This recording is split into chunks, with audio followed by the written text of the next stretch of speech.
Hello, hope everyone's doing well today.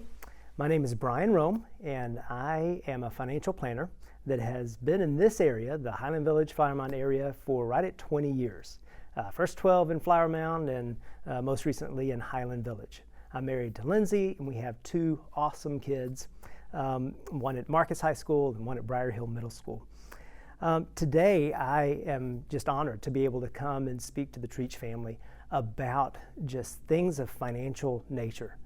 But what's really cool about this is it's not just finances, right? There's a rewind that we get to do, and we get to look at our faith in finances.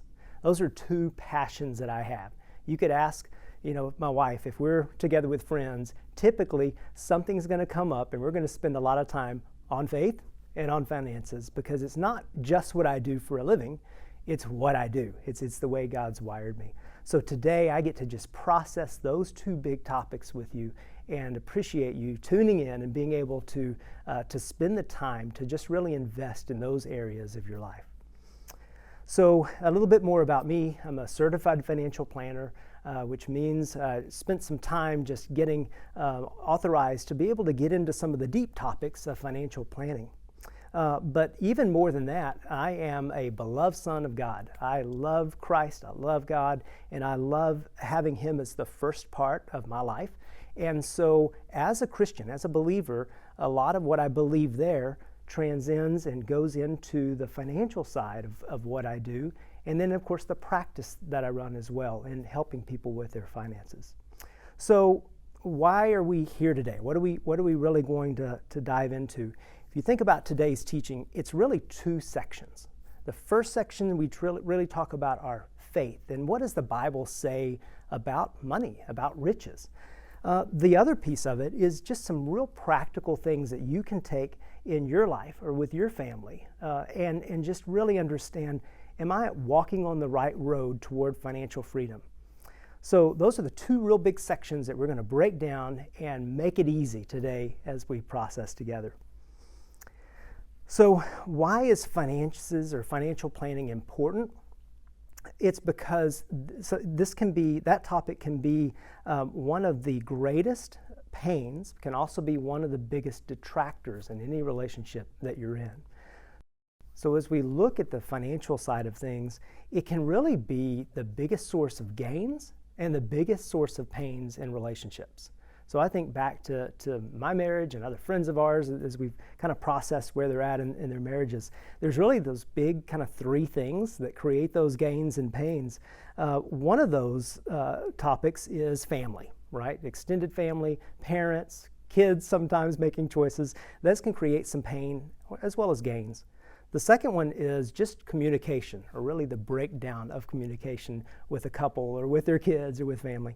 And then the third one is, as you guessed it, money, finances, right? It can create pains, it can create gains in your walk. So I'm not necessarily here or qualified to talk about the first two, but the third one, the finances, I really want to break down with you so we can understand that a little bit better.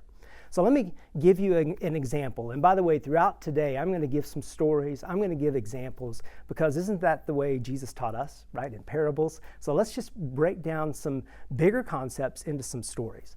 So for the first story, let's think about this.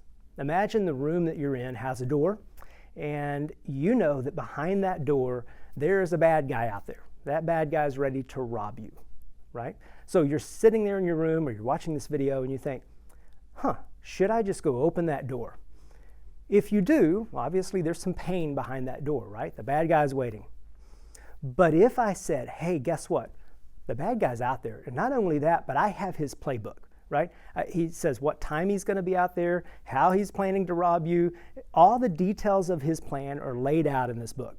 You kind of want to read that book, right? You want to look at that. You want to understand that so that you know whether to go find the window or another door, or ask your football player brother-in-law to come join you, right? To come help you go out that door, right? Because you now have the plan. You have the plan of action, the plan of attack. You know what's out there. Man, our good Father gives us Satan's plan, the deceiver's plan of attack on us. John 10:10 says, the thief or the enemy comes only to steal, kill, and destroy. But I have come that you may have abundant life, or life to the full. Right? We have the enemy's game plan. He's coming to kill, steal, destroy. We have his playbook. So why don't we choose life? Life abundantly, life to the full in all the areas of our life, including our finances.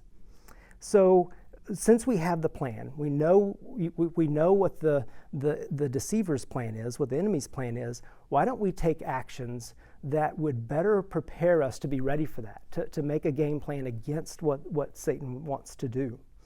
So here's a kingdom, a heaven to earth type concept that we can draw down today to help us better process and move forward. So there's a kingdom to heaven process or idea that we can take into our everyday life. It's less to do with finances and more to do about what you believe or the heart posture. So this concept of finances and financial planning, it's less to do about the finances themselves. It's more to do with your belief or the posture of your heart. So the Bible talks a lot about money, a lot about financial stewardship, all throughout, right? So it gives us the plan of action of how to move forward and how to get our mind around money. But so often we just get caught up in the minutia of finances and the minutia of money. So how can we change the way we believe or think about money? One key thing I learned many years ago, and I still put this into action, this phrase in everything I do. If I change the way I think about something, it changes the way I live. So if I change the way I think about money or finances, it'll change the way I live with money. So if I break that statement down over finances and money, I really can break it into three things. If I change the way I think about wealth or money, it will change the way I view or my belief of money. Okay? The next one is, if I change the way I think about money, it'll change the way I give or go in the way of action with money. And if I change the way I think about money, it will change the way I live with money, the way that I behave around money, with money, and with finances. So we get into really deep waters when we talk about how we change the way we think and the way we proceed and go about financial planning and money. But it's important to just process, what does God say about it, and how can I adopt that and make that the way I think. So what I want to do now is just really go back to the basics. What are a few passages in God's Word that really help us frame up and process all this whole financial concept idea as we move forward? So Psalm 24:1 is a key foundational verse that says, "The earth is the Lord's and everything in it, the world and all who live in it." So the earth is the Lord's. Everything in it, everything to do with it, you, me, our finances, all of it. Like there's not one thing held back, right? It's all the Lord's. So if He's the owner, if it belongs to Him, then who are we? It's the question to ask. If He owns it, if it's all His, what's our role? Our role is the manager of it. The Bible uses the word steward. We are stewards of, or a caretaker of, the things that belong to God, right? So if we change the way we think about money and finances and say, hey, it's not mine. I'm not the owner of this. God is. Now I can be a better steward of it. I can be a better manager of those resources. Okay, Psalm 24:1, "The earth is the Lord's and everything in it, the world and all who live in it." So that's everything. That's people, that's our money, that's all of our possession. So if God is the owner, then what's my role? Then I'm a manager. I'm a steward of. The Bible uses the word steward. So what is stewardship? What does that really mean? I think the best way to understand that is a passage in the book of Luke. So Luke 16:10 through 12 says, "Whoever can be trusted with very little can also be trusted with much. And whoever is dishonest with very little will also be dishonest with much. So if you have not been trustworthy in handling worldly wealth, who will trust you with true riches? And if you have not been trustworthy with someone else's property, who will give you property of your own. So really, to help hone this in, I think an illustration of a truck will help us here. Let's say that your best friend has a really nice truck, and you have a need for that truck, so you kind of float that out there, and the best friend says, you know what, here are the keys to my really new, really nice truck. You get the keys, you borrow the truck. Now you can be one of two friends, right? You could tell the friend, hey, I'll have this for the day, and a week later, return the truck only after the friend has prompted you because they want their truck back.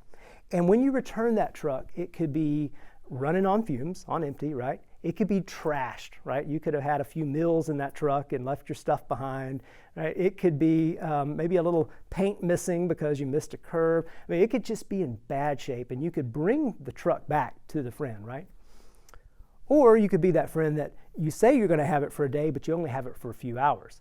And in those few hours, you get what you needed done, but you also filled it up full of gas. You ran it through the car wash. It needed an oil change. You went ahead and got the oil change, right? You could have been better with that truck than it was before. You could have taken care of it like a steward, someone that said, hey, my friend owns this truck. I want to be a good steward of it and bless my friend because they blessed me, right?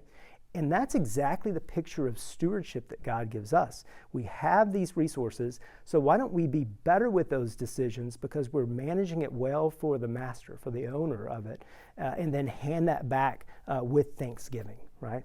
And so that's an idea of a picture of being a steward, and we have to get that concept in our mind so that we're better with the finances or really anything that God blesses us with.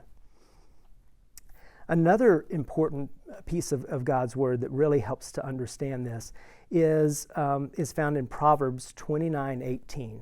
And this has to do with vision, with looking ahead. So Proverbs 29:18 says, where there is no vision or where there is no revelation, the people cast off restraint. So where there is no vision, people cast off restraint. So what does that mean? It means if we don't have a clear picture ahead or know where we're going, we wander around aimlessly, right? We don't have restraint. We don't have a map that keeps us on course. We certainly don't have any guardrails that keep us from running off the road, right?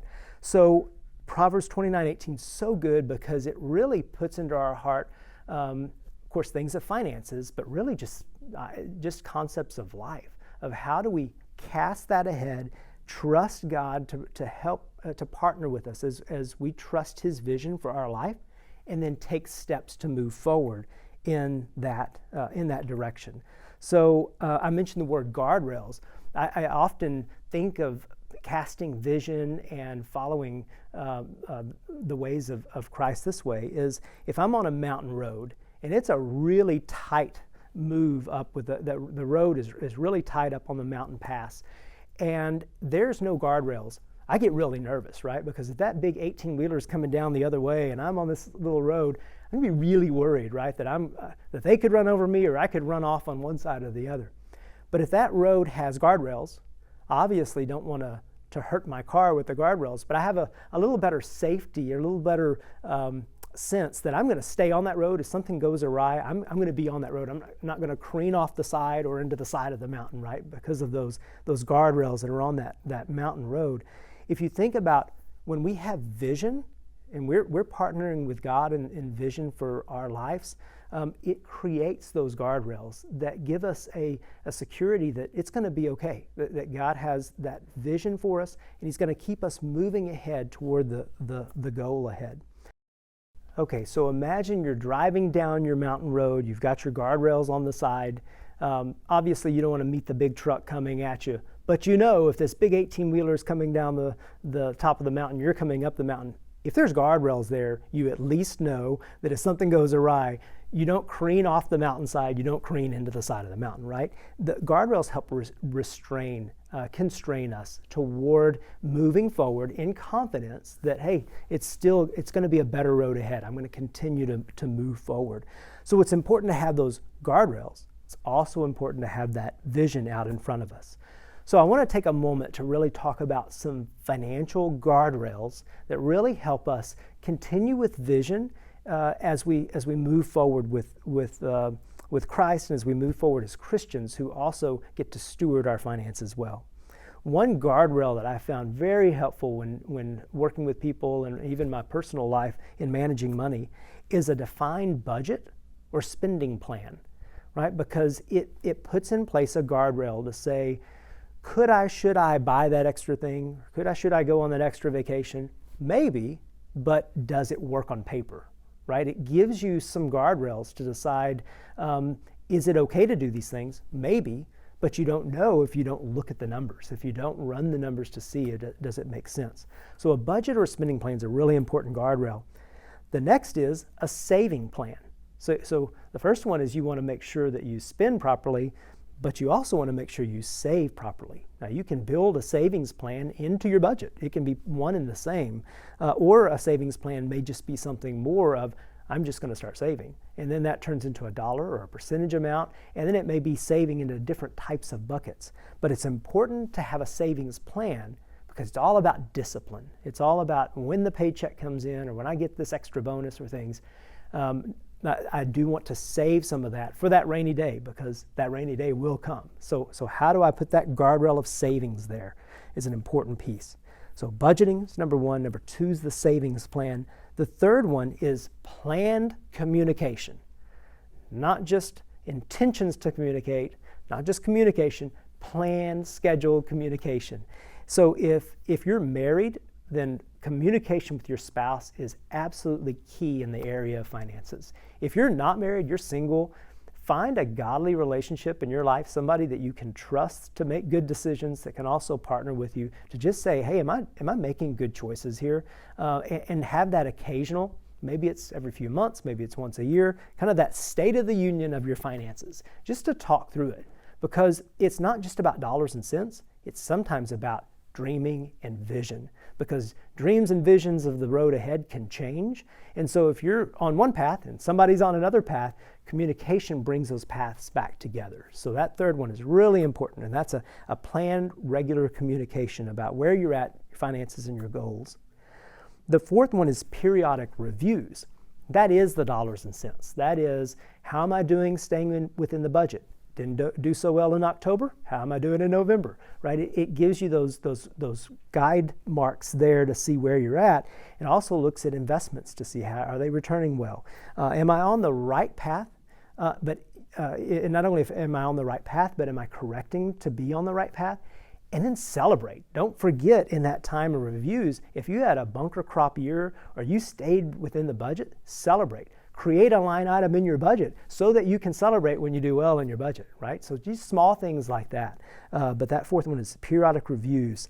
And then the fifth one, this is a tough one for a guy to say, ask directions. Man, guys by themselves, we typically don't like to ask directions, right? We just like to go forward and move in that direction. But it's important to ask directions, because if you don't ask for help along the way, then you're doing it all yourself. So consult somebody like, you probably have heard some training like a Dave Ramsey or a Crown within the Christian context. A CFP, that's what I am, a Certified Financial Planner. We're all over the place in your community. There are certified financial planners. Ask for directions. We're happy to help guide you along the way as you make your financial decisions and as you kind of get those waypoints and check marks of where you're at.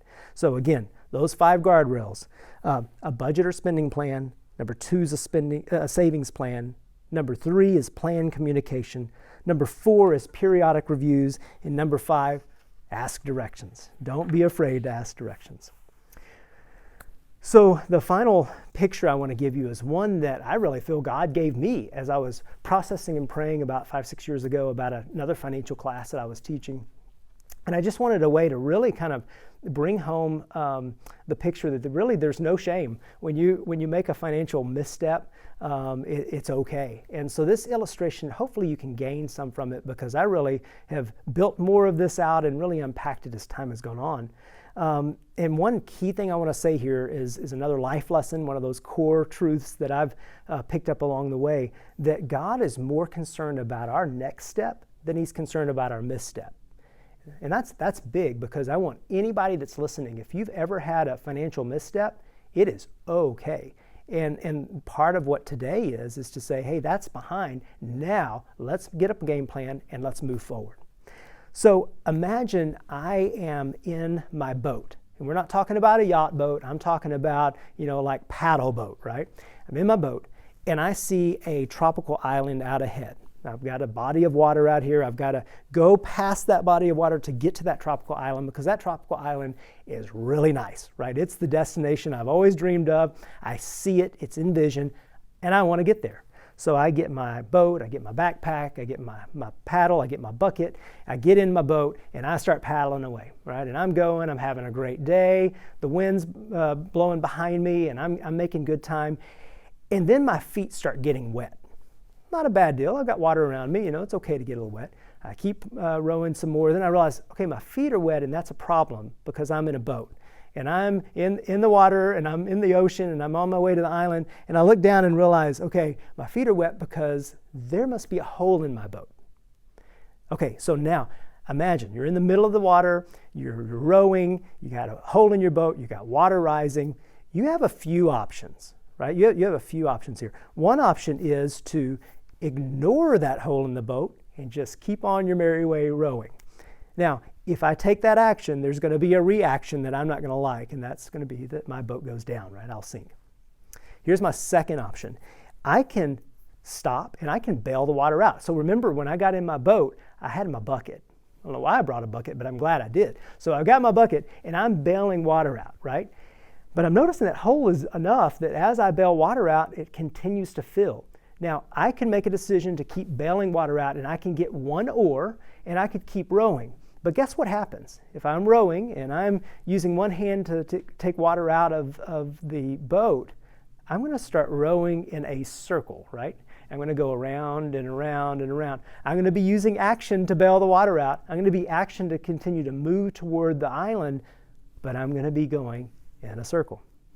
I've got my third option now. I can stop what I'm doing, stop moving forward. I can look around the boat. I can look for where that hole may be and locate it.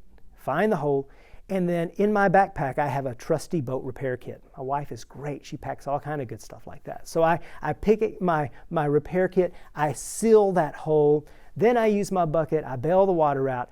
Then I look around and I'm all over the place. I've drifted, I'm not in the right place, but then I locate, oh, the island now is over there. I get my paddle and I can start going, and guess what? The end of the story is I make my destination.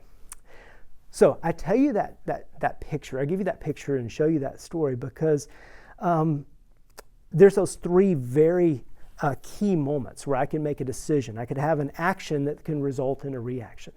And this is a really good story for our finances, right? Because if I ignore the hole in my boat, which is debt issue, it could be out of control spending, it could be a number of things.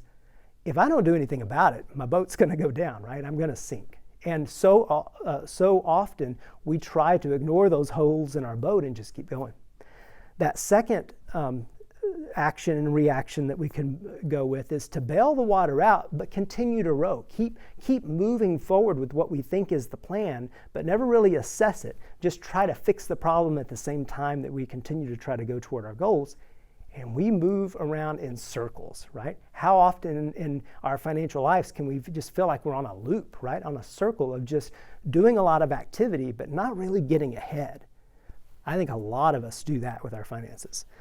The third option is to stop. And boy, that's tough. Isn't it tough? Because you see the goal out there, you see the island, you know where you want to go. You don't want to stop, but sometimes the best thing to do is to stop, to fix the issue, fix the problem, put the things in place of what we've talked about thus far and what we're going to continue to talk about, to stop, fix the hole, bail the water out. That's activity, that's moving forward, that's action that we have to take to get the problem fixed, to get the results out of the way of the problem, and then recalibrate. Where is that goal again? Oh, I see the island. I've relocated it. I have new vision, like we talked about.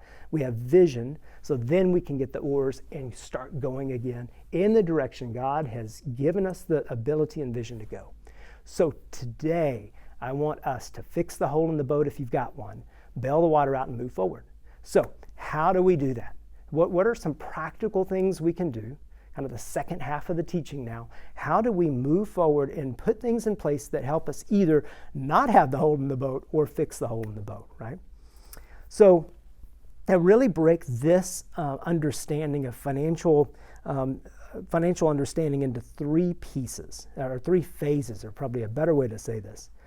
The very first phase we look at is somebody that's in a building phase of their life or their finances. Typically that's somebody that's, say, 30 or less years of age. The next phase we have is the growing phase of your financial life, and that's usually in the 30s. It could be upper 20s, 30s, all the way through typically your mid-50s is that growing phase. Then we have the harvesting phase. I'm going to use harvesting because I don't like the word retirement, right? So we're harvesting phase, right? That's that lining up, getting ready to end a career in order to start kind of paying yourself out of what you've saved. That's those harvesting years. You could still be growing in those years, but it's absolutely defined as you're starting to pull money from what's been saved. So as we think about those three phases of life, there's very different things that we have to process and put in place to help us be successful in those seasons of life. Now, just because I'll talk about some things of somebody in their building phase of life, it doesn't mean somebody in their harvesting phase can't go back and grab that and bring that into their life. So hopefully everything I talk about is applicable to you or maybe the next generation that you're raising up or somebody that you know, right? So you can hopefully implement and use every bit of these. So let's get the just getting started phase first, that building phase. So there are 4 different pieces that I want somebody that's in their teens, 20s, even early 30s to really do. And we've talked about some of these before, but I really want you to think of these 4 in this order. I want you to create a spending and savings plan. We just talked about that earlier, but for you, this looks a little different. You get a blank sheet of paper. Like you get to say, I really haven't made a lot of money yet, but before I make the money, these are the things that I value, right? I value these different items, and I want to make sure that these areas that I value, I'm funding properly.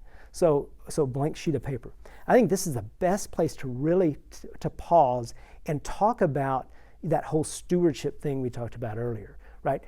The money I make isn't mine. I didn't work hard to earn the money. God has given me favor and the ability to earn, and God's given me the ability to have that job, ability to produce income. So everything is God's, just like we learned earlier. So why wouldn't I give those first fruits back to God? They're already His, so it's not really giving it to Him. It's just releasing what He's already blessed me with. So tithing is a word that you've probably heard if you've grown up in church life.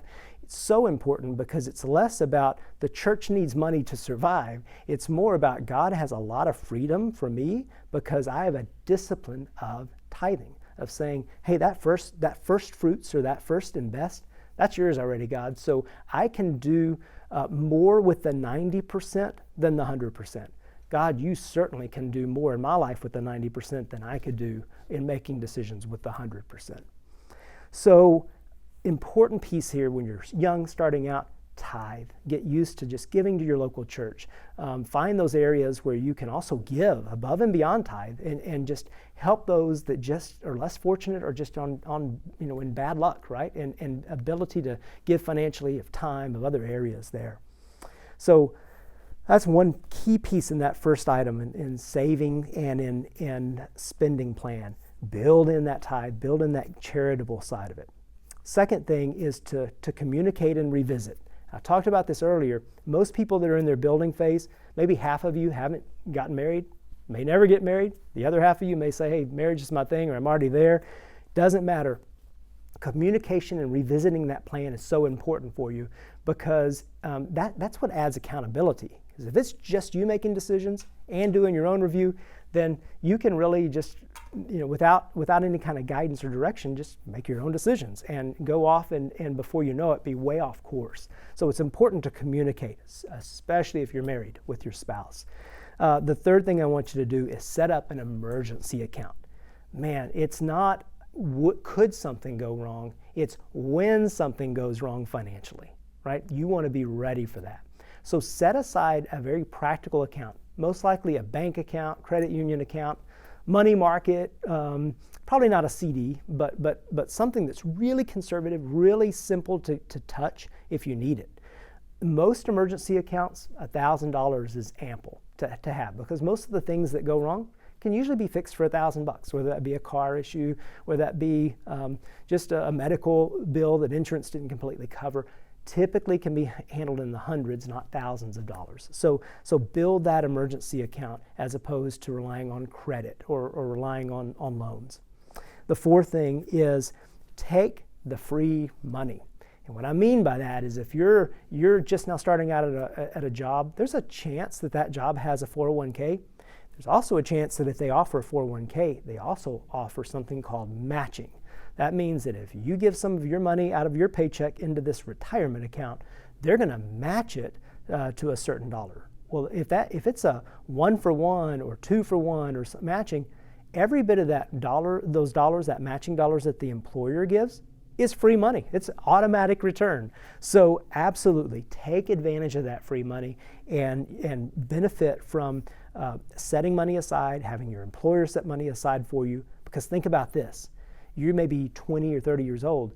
You are paying your future self. You are paying your harvesting self maybe 30 or 40 years down the road. So it really pays dividends, literally, to go ahead and get in the discipline of saving for the future and taking that free money that's there from an employer. So key areas of getting started.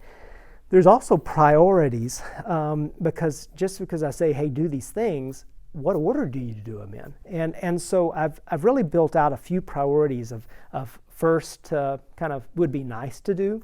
So I want to start with first priorities in this phase of life. We talked about tithe. Get that implemented. Have that as a discipline in your life. And definitely, God is good with His promises. When He says He'll take care of you, He will. So tithe. Trust Him with that. The other one is that $1,000 emergency account. We've talked about that. But then I haven't talked a whole lot about the retirement side of things. 401ks, HSAs. Those are accounts that are set aside to allow you to set money aside for medical type things that come up. Most employers offer those things, but if they don't, you can set up your own retirement account.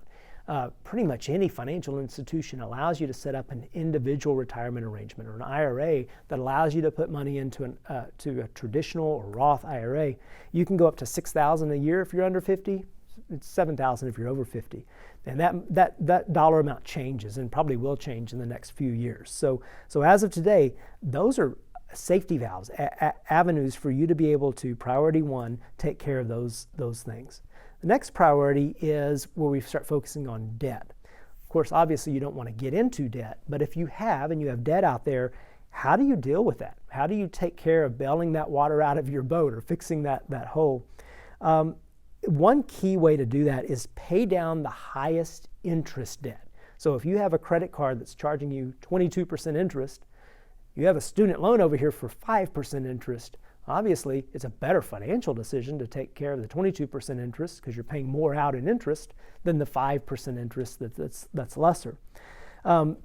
Dave Ramsey has a unique spin on it, which is really cool as well, and that is line up any debts that you have, find out what that monthly obligation is, and find a way to go ahead and knock out the smaller ones, and then whatever you save in that monthly obligation paying the smaller ones, snowball that into taking care of the larger debts. And so that way you can have some very visible wins. So that's another way to do that. That's more of a heart way of doing it than it is a financial decision way of doing it. But regardless, do it. Pay down debt. Create that plan to make sure that your money isn't being eaten away as opposed to being saved or building for you.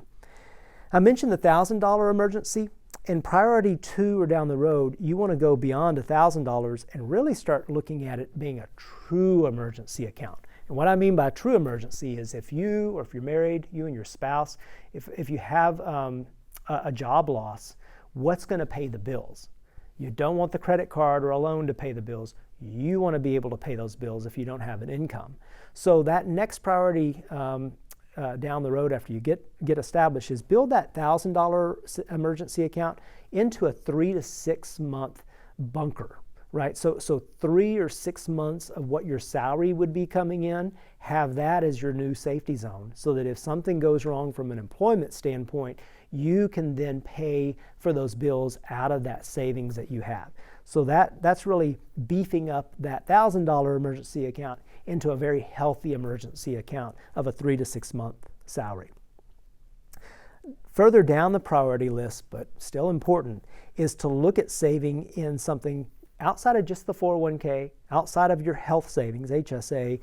Look at something like the Roth IRA. And the reason I mention the Roth is because it has a unique tax benefit for you guys compared to somebody that may be in their 60s that's looking at a Roth IRA. Because the power of the Roth isn't what you put into the savings side of it, it's the years and the growth that it has. Because all the growth that Roth takes, once you get 60 or more, you can take that money out tax-free. So it grows tax-free or tax-deferred. It comes out tax-free. So it's an amazing vehicle that you can save in the more time you have for it to grow. So definitely look at the Roth IRA when you're saying, hey, I've got these other priorities handled or they're in check. Where next? Look at the Roth and see if that's an option for you, for sure.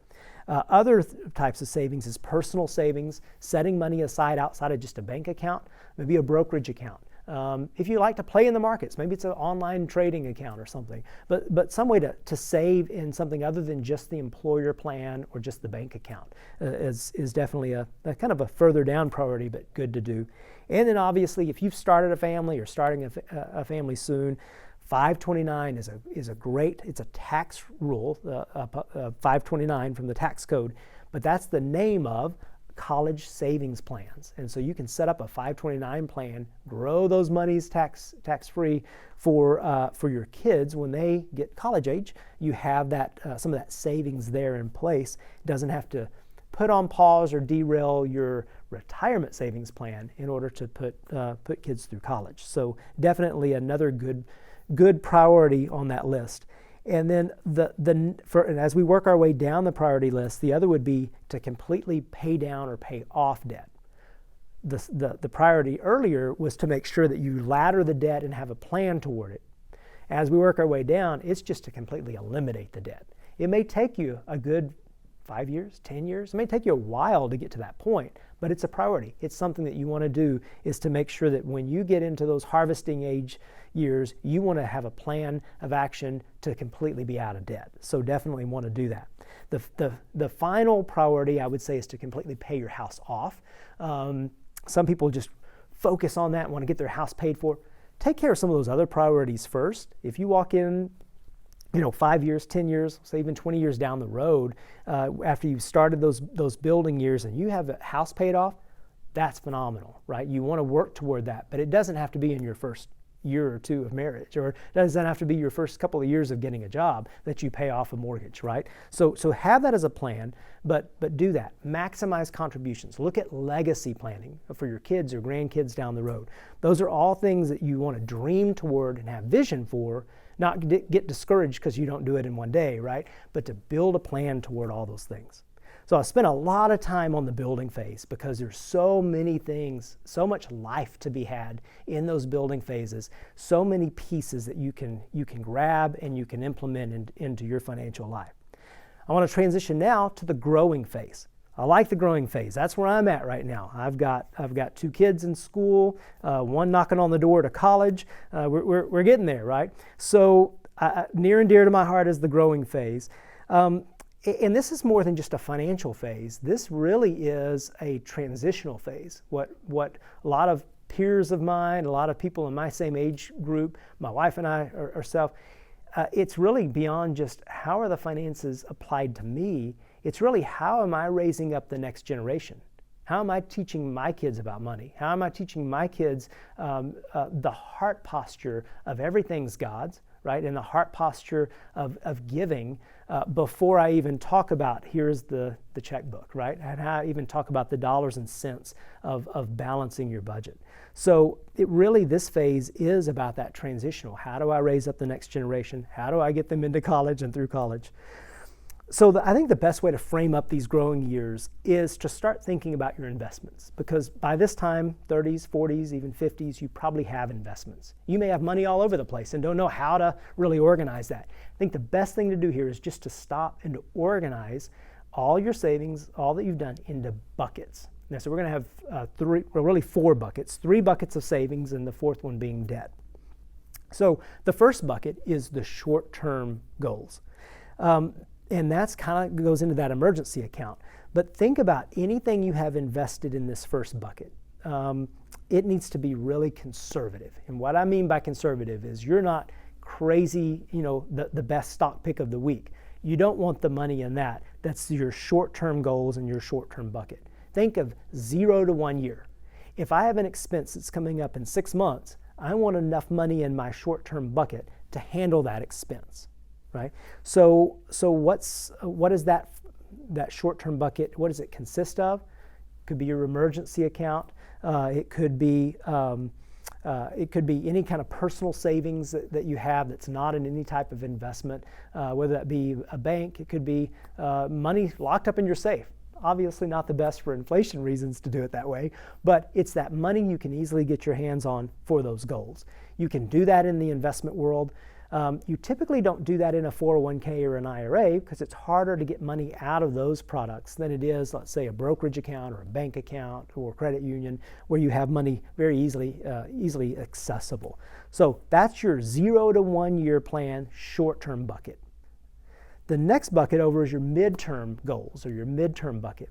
And I talk about goals, also I talk about risk. They're the same in this case. If you have a midterm goal, we'll say it's a 1 to 10 year time frame, the risk level needs to be about midterm.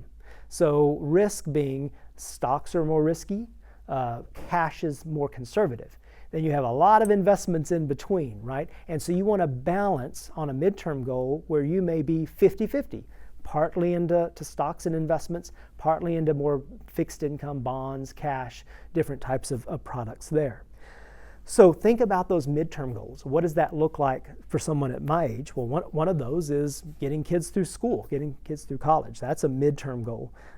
Travel, wedding. One day, both the kids will probably get married. I'm going to go ahead and get my money set aside in those midterm buckets. I'm going to put dollars to what that midterm bucket goal is and make sure I'm saving in the right investments to be ready for those various things that come up. Those midterm goals, by the way, will eventually migrate over to the short-term goal, because if I've got a junior in high school, it's still my midterm goal. When he's a senior, I'm probably going to go ahead and move some of that money to my short-term goals because I'm going to need some of that for his college funding.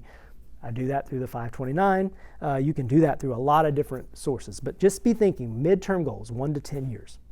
Now we get to long-term goals. What is that? It's 10 years or more. You have plenty of runway before you need that money, so why lock it up into a money market or a bank savings account? That's your long term. That can take the ebbs and flow, the roller coaster of our stock market. So why not get the return and have that risk spectrum further out there for your long-term goals? Typically, your 401k retirement accounts, IRAs, those type of investments that you're not going to touch for a while, think of those long term. You're willing to take on equity and stock risk in those type of investments. For some of our clients, the long term goals really aren't their goals anymore. It's legacy planning. We're putting investments together really not for that person or their spouse, not even for their kids, it's for their grandkids, right? It's legacy wealth planning. And so it's really a cool freedom when you get to a place where you got all these buckets filled. You got your short term, your midterm, your long term filled for your lifetime. Now you can start legacy planning and dreaming for the next generations. Really a cool place in life to get there. There is that fourth bucket. It's really not a savings bucket. It's a debt bucket. But by definition, debt is the opposite of savings, right? It's what you owe versus what you've accumulated. It's a very important bucket. we can use leverage, you can use debt to benefit you in life. Debt's not always a bad thing. If I can get a home mortgage at 2.5% and turn around and earn 5 or 6% in my middle bucket of money, well then obviously having a loan at a lower rate than what I'm making for that same moderate investment, moderate term goals money, it just makes sense. So why wouldn't I use leverage to help me do that? Where debt gets a bad rap is where you've got credit card debt, and you've got vehicle debt, and you've got house debt, and you've got debt everywhere you look. Well, then the minus signs of the debt and the interest get bigger than the plus signs of what you've saved. So it's an important bucket to really leverage appropriately in your growing phase of life. Important to look at those buckets. Make sure you organize your financial life thinking about that 4-bucket approach, and then move forward with a plan to make sure that you make your 3 buckets of short, medium, long-term healthy, and then make sure you mitigate any losses of the long-term or the debt bucket. All right, the final phase we're going to talk about is harvesting. Man, good job, you have arrived. You're probably in your 60s, 70s, 80s. You're at a place where the employer's not giving you a paycheck any longer, but instead the assets that you saved, that's giving you a paycheck. So love the harvesting phase. I really want to get there myself one day. And that's what we work with clients, to try to get them to that harvesting phase where they can enjoy some of the fruits of labor there. I want to just pause here and talk about some key ages for you in the harvesting age. Just kind of a timeline of these ages that are important to know. The first one is age 50. Now, obviously, that's kind of that growing phase, getting closer and closer to the harvesting phase. Age 50 is where you can now put more money into plans. So you can go from contributing money in the IRA or the 401k. You get a bump up because you hit age 50. So that's a magical age where you can start saving more into those plans. And those numbers change most every year. So just know that, just check with your HR or whoever you're working with on your 401k of what those limits are, or check with your advisor if you're working with an advisor on the IRA side of things, who will help you make sure you maximize and catch up at age 50. Age 59 and a half. There's no more 10% excise tax. So the IRAs, the 401ks, there's usually some teeth on it. If you were to try to take money out too soon, it's a 10% penalty. That 10% penalty goes away. Now, pull money from an IRA or your 401k, you're still going to pay taxes. You just don't have that 10% penalty anymore. So it takes some teeth off of the whole piece there to try to keep you saving in a long-term investment, not pulling money out of that like a piggy bank. 62, starting 62 all the way up to age 70 is the key Social Security ages. That's when you can start making decisions on, should I take Social Security now? Should I wait? Or delay that all the way up to a maximum of age 70. I will say on Social Security, no reason to wait past age 70. You don't get any more delayed credits. So those are key ages to make decisions on when and what method you want to use. And one of you takes Social Security if you're married, the other one not. There's a few things you can do around that. But 62 to 70 is key ages. 65, right in the middle of those, is a key age because that's when you enroll in Medicare. So you want to make sure that you say hello to Social Security Administration at 65. Even if you haven't started your Social Security benefit, you want to make sure to at least trigger Part A of your Medicare. Part B actually has a price tag with it. So you want to make sure if you're not covered by an employer-sponsored plan that handles that Part B, that you're starting to trigger that and start paying for that Part B coverage of Medicare at 65. Talked about Social Security ages. Full retirement age in Social Security is anywhere between 66 and 67 now. There's kind of feathers based on dates of birth. But for anybody that's in my growing phase, age 67 is normal retirement. If you're already in the harvesting phase, most likely age 66 is your full retirement age. What that means is if you walk in at your full retirement age at 66 and say, show me the money, you're going to get your Social Security benefit based on the actuarial equivalent of everything you've paid in, kind of that fair, even amount. If you go in too early, it's going to be a penalty. They're going to reduce the amount that you get on Social Security if you go in at 62, for example. Here's the key, though, I wanted to speak on this. If you delay, and let's say you wait until 68, 69, even that age 70, it's an 8% deferral or 8% growth per year. It's called a delayed credit for waiting to take Social Security. So obviously, it's less life that you have to receive Social Security. So if you're not healthy, that's going to play in that decision. But if you're healthy, you don't need the extra income based on other savings that you have, then sometimes the best decision is to delay and get that 8% credit and then trigger that at age 70 to begin. Something you do want to talk about with your financial advisor and just see in the overall big picture plan, when does it make most sense to begin receiving your Social Security. One final age I want to talk about is age 72. Used to be age 70 and a half. Where we got and a half, I don't know, but they moved it up now to age 72. That's when, if you haven't started yet taking from those tax deferred accounts, again, that's your 401ks, your IRAs. If you haven't started taking money yet, you have to start. It's a required minimum distribution. You can take more than that amount, you just can't take under that amount because the IRS, they've allowed you to save that money tax sheltered for all these years. Now it's time to pay the piper. Now it's time to take money out, receive money, and pay your taxes on those dollars. So the required distributions are not a bad thing. They're just misunderstood. What do you do? When do you start them? How do you go about doing that? We'll speak into a little bit of that. Most people will take their required distributions on a monthly basis of whatever that figure is. Usually starts around 3.8% your first year and gradually increases on an amount you have to take out. Most people will start that on a monthly. Some people like that on an annual basis. They'll just have a once a year draft go in their bank account and handles the required distribution so that there's no penalty for not taking it. And it also can fulfill any kind of income or spending needs or kind of recharge your budget if you will. So all those key ages are important things to talk about, those harvesting years. Just practical things for all of our harvesters out there or soon-to-be harvesters. What are some really important pieces to kind of checkpoint where you're at? Say the first of four is review your asset allocation. What you don't want to happen is say, hey, I've liked my portfolio at, let's say, 60% stocks and 40% bonds and never look at it again. Because if you're a do-it-yourself investor, there's something called portfolio drift that can get you.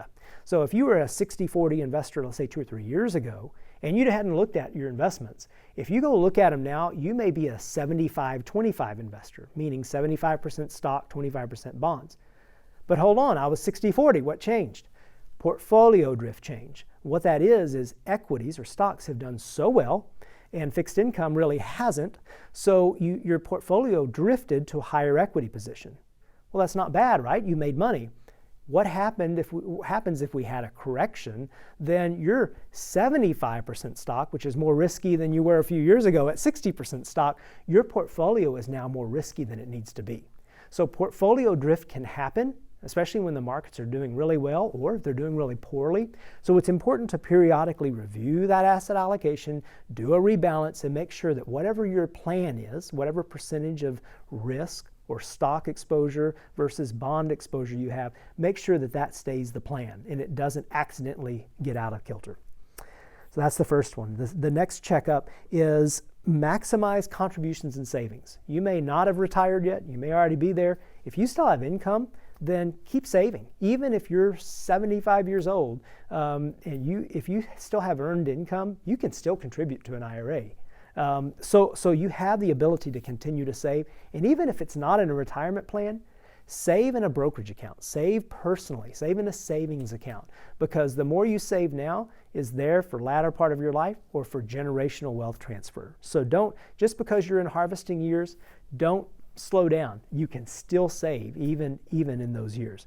I've worked with some retirees that have, between pensions and Social Security and everything else they're at a place where they're still saving in retirement, even though they're drawing their pensions and their income, because they've just been a good saver. They've been a good budgeter, and they know how to live on a good budget. And the monies that are coming in now in retirement are well enough to handle their needs, so they're able to continue to save.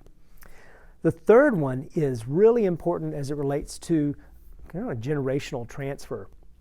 check your beneficiary designations. If you have an IRA, you have a 401k, any kind of a tax shelter, they're going to have a natural document within that that allows you to pass that entire asset to someone or to something. So it's called a beneficiary designation. If you haven't looked at that in 25 years, you could be giving money to the wrong person, right? If there was a divorce in the family, or if there was a death in the family, you could still have someone unintentionally listed as a beneficiary on that. So that's a really good periodic review to check. Now, it's not just beneficiaries. You also have the ability on brokerage accounts or bank accounts to have a transfer or a payable on death attached to that account. Works the same way or very similar to what a beneficiary designation would do, to say, don't go through probate, just go straight to the person I'm naming as that beneficiary. So good to review those as well. And I would be remiss if I didn't say, check your will. And the will is just that good catch-all document that even if you're giving everything by beneficiary designations and you're giving everything by transfer on death, there's still something that the will can pick up. There's typically always assets that fall in and kind of that funnel down to that portion of the will that then is your last will and testament saying this is what I want to occur with those assets. So that third is a really important piece there, is just to make sure all that's in place. Another piece of it I didn't mention, it's not as much financial, but it's more the medical. Make sure that the medical power of attorney is in place, that if you're not able to make wishes from a medical standpoint, you've named who is, or you've stated what you want done. So those are real important documents to periodically check up. Having one done or looked at every 20 years, probably not enough. Your laws change, other things change, people change. Probably good every few years, certainly every 5 years or less, to make sure that those are still good and in good place. The fourth and final is make sure that you have a plan, or make sure you work hard now to get zero debt, right? Even if you walk into those harvesting years and you have a house payment, make sure you have a plan that will knock out that payment so that you don't have you pulling out or harvesting out of the savings, as well as the mortgage company, as well as the credit card company. Only your hands in that till is probably good. To have multiple hands is not good, because that's going to work against any return that you're making of all the money going out, as opposed to staying into that investment or that savings for you. So zero debt by 60. Or zero debt by 70. Put that goal out there and then place a plan in action so that you get there, you don't have debt eating away from that savings. Okay, so that's the teaching on each of those phases of life. Hopefully that helps you look at where you're at now and doing some of those things. Maybe you're in the growing phase and say, you know what, we forgot to do that in the building phase. Go back and pick that up and implement some of those things. And vice versa. If you're in the harvesting age and think, man, that's a really good thing, I want to teach my grandkids, pick that up, use that. Any of the information today are just practical steps that you can take or you can reteach and encourage people in your life. The final picture illustration I want to give you really talks about all these pieces of saving and debt mitigation and creating buckets of savings. I think it gives the best tangible illustration. And I'm going to use a chair, in this case a stool, to explain a really healthy retirement or overall financial plan. So imagine I come to my stool here, and if, this stool actually has 4 legs on it. It's a nice stool. I like it. I can trust the stool with 4 legs to come in, sit on, and it's going to hold me up, right? Now, imagine that my stool, instead of 4 legs, has 1 leg, 1 center post right down the middle. And that's all it has. It only has 1 leg. If I get on the stool, I can probably sit for a little bit, but I'm going to have to do a really good job of balancing, right? Because a 1-legged stool is not near as sturdy as a 2-legged stool, which is not near as sturdy as a 3-legged stool or 4-leg. You get the picture.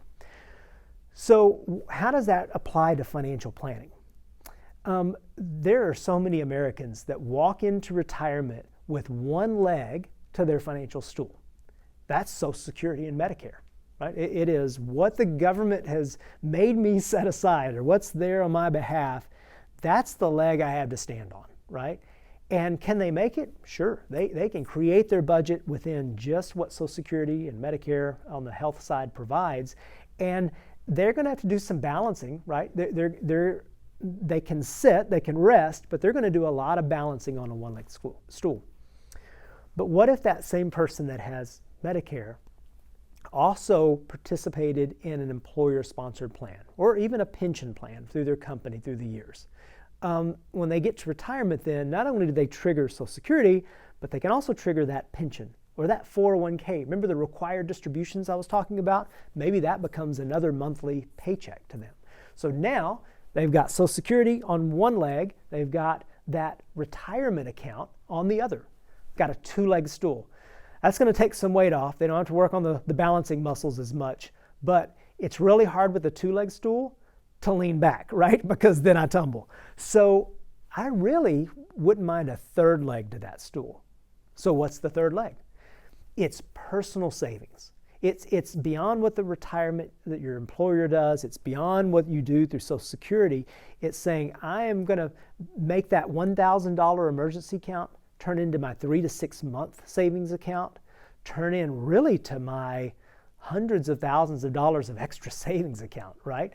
That all of a sudden becomes a really, really healthy third leg of my stool because I've got the governmental side of it, I've got the retirement side of it, now I've got my personal savings side of it. Man, three-legged stool, a little more comfortable.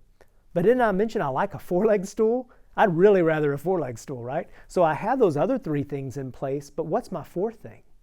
It's another line of income. It's another stream of income. Some people love real estate. I'm not a big real estate guy. I don't want to go fix things when they break, right?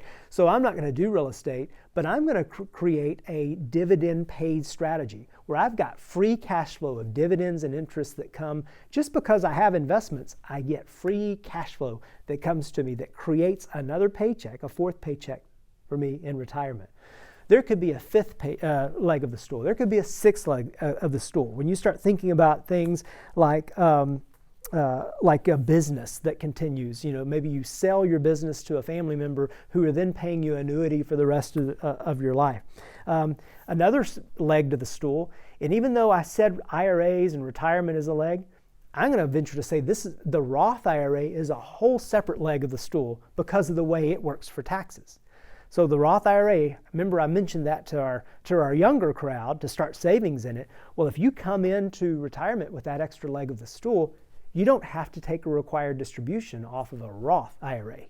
And everything that you take out of it, when you get to your harvesting years, it's tax-free.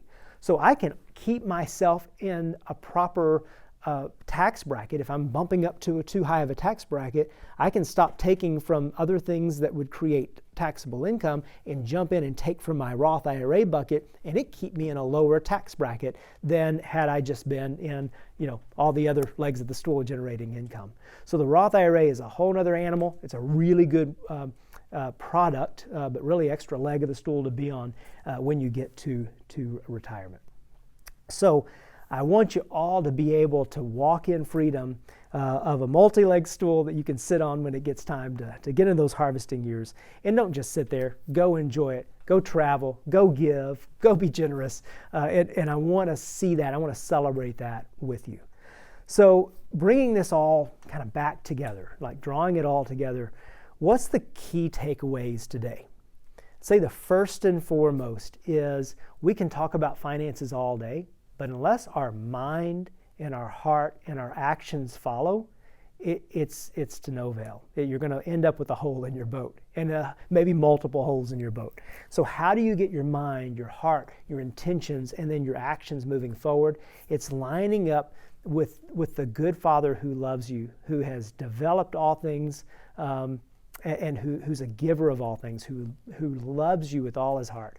Then lining up with him and understanding what does he teach us about money, following suit in there and building those principles in our life so that we walk forward in the blessed life that he just lavishes on us as beloved sons and daughters.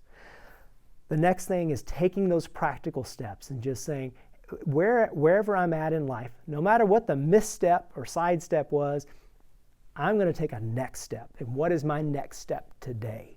And so take some of the teaching, no matter where you're at in your 20s, 30s, 50s, 80s, it doesn't matter where you're at. You can take some principles and say, I'm going to implement this and take one baby step after another to work more and more toward financial freedom. So thank you for tuning in. Thanks for spending this time understanding vision and getting on board with what God has for your finances. And I look forward to hearing stories of your financial freedom as you move forward with Christ. Thank you.